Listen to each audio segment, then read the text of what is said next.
Welcome back. Assalamu alaikum wa rahmatullahi wa barakatuh. We apologize for these technical difficulties and continue with our program, Deen at Doon. It is time for the morning message, and the morning message for today will be conducted by Ustad Wadud Hassan from United States of America. He's a coach of mindfulness, and Ustad Wadud is invited by Warriors of Hope, going to be joining us here in South Africa, inshallah, in February. We ask Allah subhanahu wa ta'ala all the success for Ustad Wadud. Let's welcome him. He's joining us via Zoom. Assalamu alaikum, Ustad Wadud, and welcome. Jazakumullah khair for having me. May Allah subhanahu wa ta'ala bless you and accept from you. And in the beginning, Ustad Wadud, subhanAllah, seeing what's happening in Palestine, and it's affecting the Ummah, and affecting, besides that's affecting the people of Palestine and our brothers and sisters in Gaza, but even it's affecting us and affecting our morale, and lots of people feel helpless, and lots of people feel the pain within their hearts. And as a coach of mindfulness, what can you advise us and advise the Ummah of Rasulullah sallallahu alaihi wasallam in order to get over this situation? Allahumma salli ala Sayyidina Muhammad. Jazakumullah khair. Thank you for having me. This is a very heavy question right now, and I think it's really important for us as an Ummah to be able to feel the pain and to have the empathy, but at the same time cultivate that sense of well-being in a way that we're able to sustain ourselves and sustain our grief. So there's that first degree of grief or trauma for people that are going through the difficulty right now in Palestine. May Allah subhanahu wa ta'ala grant them that afiyah and that tranquility in the heart and cover them with His compassion and rahmah. And then the second degree of trauma of people that have their relatives and their families there, and they're losing their family, and they're, real recipient of losing their family members, every day or every week. And we're hearing about our family and friends that are losing, like 10 members or 20 members or 30 members of their family and more. And then there is this third degree of trauma where those of us that are watching, and we feel this sense of tension and stress and overwhelm, and we're not able to move beyond that.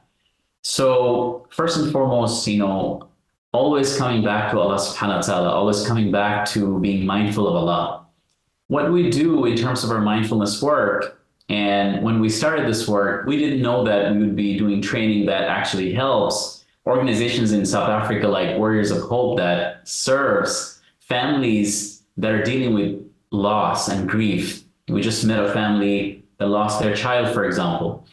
And what we have seen with our training in mindfulness and this emotional wellness space is that we looked at the neuroscience evidence of how learning to be present, learning to cultivate your emotional peak performance in difficult times and also in good times, it helps you bounce back and become more resilient. And resilience is that even in a difficult time, you're able to think of something that gives you warmth, gives you hope, gives you that sense of joy, that gives you that sense of purpose that you can hold on to. And a lot of the research that shows that people that are able to practice, this resilience, it is something that you're able to practice small bite at a time, small bits and pieces at a time, and you're able to build your resilience muscle. So what we have seen in our work is that we see that in our work, we try to bring the seerah of the Prophet ﷺ, and we cultivate that prophetic model of mindfulness. So the model that we train on is called the heart model. And we look at the day of Ta'if, which was the most difficult day of the Prophet ﷺ. He went through a year of sadness, lost his uncle, lost his wife, went to Ta'if, and he was emotionally burnt out. Emotionally, he had this difficult year. And then on top of that, he was physically driven away from the city.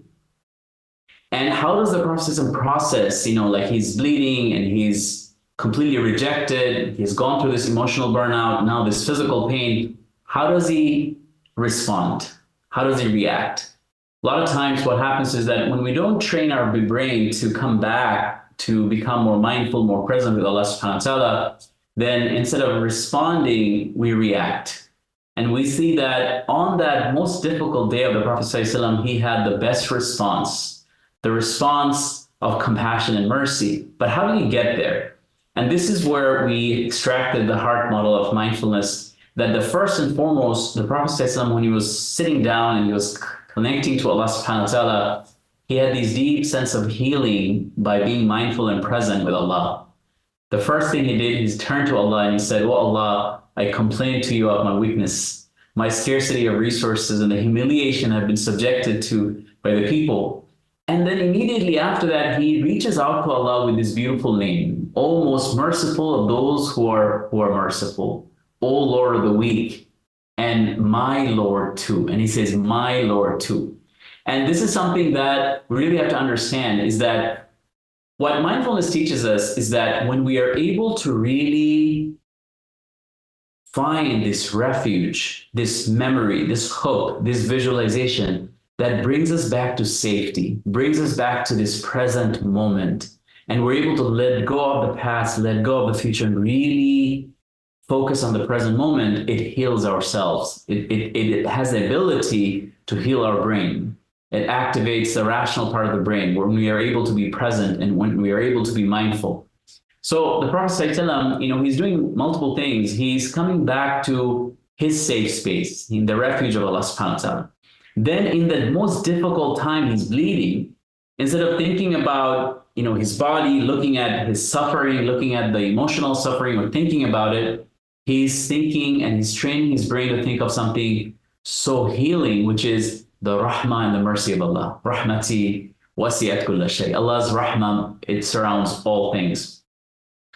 And on top of that, he says that you are the Lord of the weak and you are my Lord too. He deeply connects himself with Allah subhanahu wa ta'ala. And this is what we see, that this taqwa, or really being mindful and conscious of Allah, it is something that we see over and over in the Quran. When Musa alayhi salam, for example, Pharaoh had inflicted all this pain and suffering on his people, killing babies and killing families and driving people away from their homes, and everything that we see today in Palestine was literally happening to them. And then they're running away and there's no way out. And at that time, what does Musa alayhi salam say? That kalla, never, my Lord would never forsake me. He'll never leave me alone. Inna ma'iya rabbi sayahdin. That my Rabb, certainly my Lord, my Rabb is with me. He's with me and he will guide. He'll give us that guidance. He will show us the way.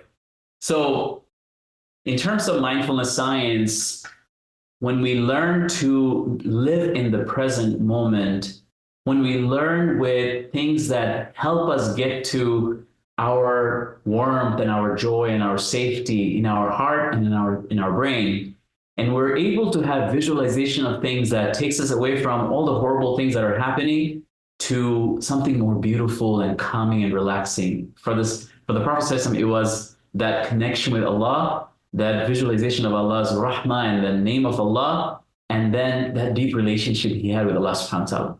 So the first step of the heart model is healing in the mindfulness of Allah subhanahu wa ta'ala. So I'll start with that for that question. The mindfulness is a translation, for example, of muraqaba, ihsan, taqwa, or maybe you can highlight the difference between those terms. Jazakallah khair. So, in the modern psychology, when in the neuroscience, evidence-based psychology for the last 3 or 4 decades, when they started doing research on, can we actually use mindfulness and meditation to train our mind? And can it help us, cultivate a better, a healthier brain? Can it help us cultivate a better, stronger mind, for example? And eventually, the research went to a place where in the last 4 decades with modern technology, that researchers are finding that learning to really meditate and learning to really train your mind have a lot of different benefits and potential. And, in the psychology realm, a simple definition of mindfulness is learning to move from autopilot to aware. Instead of living our life distracted, overwhelmed, stressed, we shift to this awareness. That's one definition. Another definition of how to cultivate mindfulness is one of the really important tools that is being studied in the labs is meditation. And how do we cultivate our mind through meditation. So from the sense of meditation, we can say, yes, practices like muraqabah, practices like this deep dua or deep dhikr of Allah subhanahu wa ta'ala, or like deep khushu in our salah. There are many practices we already have in our deen, but the problem is that they have become rituals. And what we're trying to do with our work with mindfulness at the intersection of science and faith is that how to take people from the rituals or the ritualistic practice to experiential practice. And so mindfulness is a tool to train the brain. So they're finding that the part of the brain that activates the emotional center of the brain when we're overwhelmed, stressed, anxious, worried, the emotional center of the brain, the amygdala of the brain flaring up and getting us distracted. We're in the fight, flight, or freeze response. At that moment, how do you down-regulate the emotional center of the brain? How do you activate the prefrontal cortex, or, which is like right behind our forehead with which we make sujood, the part of the brain that makes us human, differentiates the human beings from animals. And how do you activate that rational part of the brain? And in Islam, we know that we go deeper and we say there is a deeper connection than that. And there is that connection between the brain and the heart, right? So we don't just cultivate the mind, but we cultivate the heart. The Prophet ﷺ pointed and said, taqwa and God consciousness, mindfulness of Allah is here in the heart. So meditation is a really important way to cultivate it. And I'll give an example. Matthew Ricard, he was a monk that meditated for like 10,000 plus hours. They studied him at Max Planck Institute in Germany. And a few other studies that were done. One of the really important studies where they exposed his brain to this with a control group of people that did not have any meditation practice, and versus his brain, and they exposed them to images of violence and war and suffering and difficulties and graphic images and videos. And when people are watching these videos, like we've been watching, Palestine for the last few months, the pain region of their brain, the pain region of the brain would light up as if they themselves are going through that pain. That connection would really put people into that suffering. However, the pain region of the brain for Matthew Ricard's brain was pretty calm and pretty inactive. And his brain was calm and way more relaxed than most of the people that went through the control group. So then the researchers asked him that, what did you do differently? That when you're looking at these images and graphics, what did you do differently? So he said that I have had the training of compassion meditation, that when I think of people suffering and pain, I hold it in compassion. And when I first learned about this study, it was a light bulb moment for me. And I thought, subhanallah, وَمَا أَرْسَلْنَاكَ إِلَّا رَحْمَةً. That وَمَا أَرْسَلْنَاكَ إِلَّا رَحْمَةً لِلْعَالَمِينَ. The Prophet is not sent except rahmah and compassion for his man. How was it that the Prophet cried so much that the cry of his chest sounded like the boiling kettle, that he had so much concern for his ummah? But at the same time, when the Prophet was the same person that was smiling the most and had this beautiful healing presence, how did he do this? How did he hold all that concern and the pain of his ummah? And this is where compassion comes in, that when you learn to hold difficulties in your dua, in the rahmah of Allah, and you're able to release it to Allah. And when you're able to fill your heart and find that healing for your heart, so that you can then extend that with your healing presence, like the beautiful healing presence of the Prophet, the way he sat, the way he listened, the way he smiled, the way he gave affirmation, the way he held people's hand, the way Amr ibn As mentions that even the worst of us, he used to embrace us until our hearts would soften. So this did not come from an unhealed heart and brain.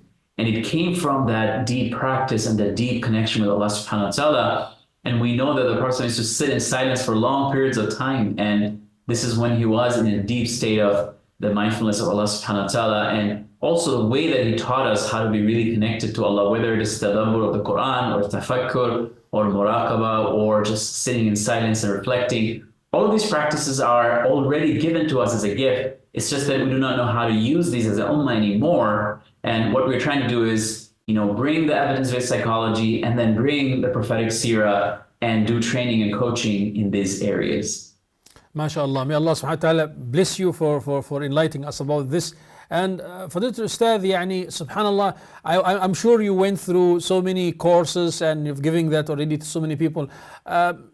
from your experience, what are the responses of people, or is there any measures to the success of this method on the hearts of people who went through suffering and difficulties and tough time? Alhamdulillah, yes. So, there's a lot of research, and 47 really like rigorous, validated, peer-reviewed research studies there's been a meta-analysis of 47 key studies that shows that with mindfulness and regular practice of mindfulness, you can, what we call neuroplasticity, that you can change the functionalities, and not just the functionalities of your brain. Like you just don't make your brain more calm, more mindful, more present, more grateful, more relaxed, but also you can literally change the structure of the brain, meaning you create new neural pathways with regular practice. So for example, if you're having difficulty processing, difficult news, and you are channeling that to dua, and you're every day meditating for 15-20 minutes on the name of Allah, like Ya Rahman, Ya Rahim, and you're really visualizing Allah's mercy, and you're doing it for 15 to 20 minutes every day. They did a study at Harvard, and they found that about 8 weeks of 20 minutes of practice every day, it can change your habit, it can train your brain, and they saw that it also increased the gray matters in the hippocampus of the brain, which is a really important discovery, that even if it's a small structural change, very minute structural change in just 8 weeks is huge, because it is showing that even as adults, we're able to change the functionalities and basically the structure of the brain by regular practice or regular training. So, and they found that it can decrease depression, and they were not using meditation initially to address anxiety or depression, for example. But recently, Richie Davidson, one of the lead researcher, his book Alter Traits talks about these 47 studies, and they found that meditation and mindfulness regularly is almost as successful as antidepressant, for example, like medication, without any side effects. So there has been some really rigorous studies that now brought mindfulness into the mental health and the therapy space. Cognitive behavioral therapy, now there is mindfulness-based cognitive behavioral therapy. So mindfulness has been something that is introduced in mental health, and it is integrated into mental health. In our work in the heart-centric model, we're doing more of a coaching, and we're teaching about emotional peak performance and productivity. And we talk about healing with the mindfulness of Allah, engaging with deep sense of purpose, achieving with gratitude, rising with patience, and thriving with compassion. And we teach these modules both from a prophetic, framework, and also from the evidence-based framework, and we see that there is a huge shift. 95 to 99% of people that take our courses, we see that how they arrive into our courses and the assessment score before and after, and there's a huge shift.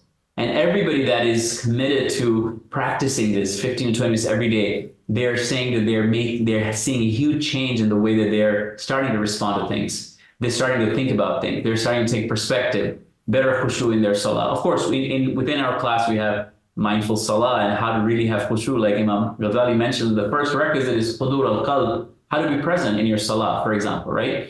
So salah by itself is healing. Wudu by itself is healing. Like as we're making wudu and the water is falling off our limbs, all the sins are falling off. It's not just a cleansing of our limbs, but it's also cleansing of it can be a cleansing of our soul and our heart, because our sins are falling off. So there are beautiful practices we have that we can use in terms of kind of purging the difficulties of the day, letting go, de-stressing, and then shifting into the presence of Allah. So we have these practices already. We just have to bring deep intentionality and practice into making them transformational for us. MashaAllah, very enlightening and insightful. May Allah subhanahu wa ta'ala bless you for that. Can we say that the remembrance of Allah, for example, practicing dhikr, it's one of the methods of getting this mindfulness? Of course. Dhikr is, the most important, tool to remember Allah subhanahu wa ta'ala. And muraqabah or meditation is nothing but dhikr of Allah, in a sense of really focusing on Allah subhanahu wa ta'ala, cultivating the presence of Allah. And we know that, Imam Ghazali's book, if you pick up Kitab al-Muraqabah al-Muhasabah, Imam Ghazali is talking about why are we meditating as Muslims? And what are we meditating about? And he says that the entire purpose of muraqabah is to get to ihsan, which is you worship God, worship Allah as if you can experience Allah subhanahu wa ta'ala. So the entire purpose is that how to cultivate our heart to be really present with Allah. And that's the purpose of dhikr, right? That how do we, when we say subhanallah, we're able to visualize. And the Prophet was doing this continuously. We just forgot. The Prophet was saying that, okay, who said, hamdan kathiran mubarakan tayyiban fi, and the Sahaba said, I did. And he said, there are 30 angels that are running between each other and trying to grab the reward and going back to Allah. Or, a good word is like a good tree, and it's la ilaha illallah. It's like the roots are firm in your heart, and the fruits and the trees and the branches are reaching out to Allah. How does it feel when you say subhanallah or alhamdulillah, la ilaha illallah, and it feels that your heart is connected to Allah, and it's the fruit of that tree from the depth of your heart and the branches of the trees, it's going into the heavens and reaching out to Allah subhanahu wa ta'ala. So having these connection experience of the dhikr, of the adhkar, it's really healing, deeply healing. It's just that we're not trained to think and experience it in that manner, and we need to bring it back to the ummah, that these are the ahadith, and this is what the Prophet was doing, bringing this visualization, this connection of Allah, and we need to do that. We need to bring that back, and that can really be transformational healing for us. Jazakallah khairan. As we're coming towards the end, inshallah, Fadilatul Ustad, and if you can remind us of the time, inshallah, when are you going to be coming to South Africa to visit us here in Cape Town, and also the course will be for how many days, inshallah? Jazakallah khair, Sheikh. Thank you so much for having me. May Allah bless you and bless all of your work. Amen. I am honored that Warriors of Hope, it's a beautiful organization in Cape Town. I'll be coming, and we'll be doing a program in February, inshallah, the weekend of February 16th, 17th, and 18th, inshallah. So 16th night, there will be benefit dinner for Warriors of Hope, helping and serving the families that are actually processing grief, processing loss. Such a beautiful work they're doing, and something that every community should invest in. On the 17th, we do an entire day of training on the heart model of the Prophet at the intersection of evidence-based science and faith and seerah of the Prophet ﷺ. It's deeply transformational. It's not just lectures, it's practices and guided tools that you can take back to your life and immediately practice them, inshallah.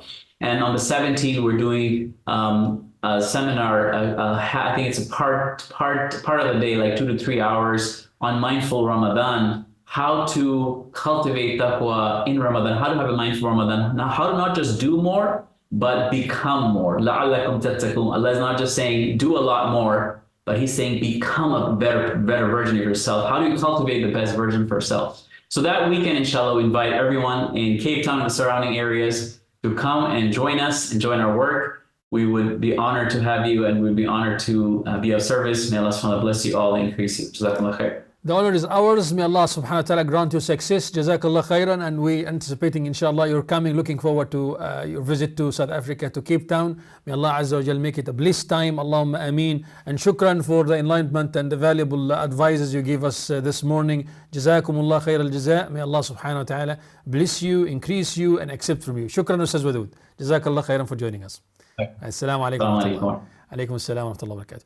This was Ustaz Wadud Hassan. He's a coach of mindfulness, currently in the United States of America, and he's visiting South Africa in February, inshallah, 16th. May Allah subhanahu wa ta'ala make it a success. Allahumma ameen ya rabbal alameen. It's time for a short break. We're going to be taking a short break, and we'll come back thereafter. Stay with us.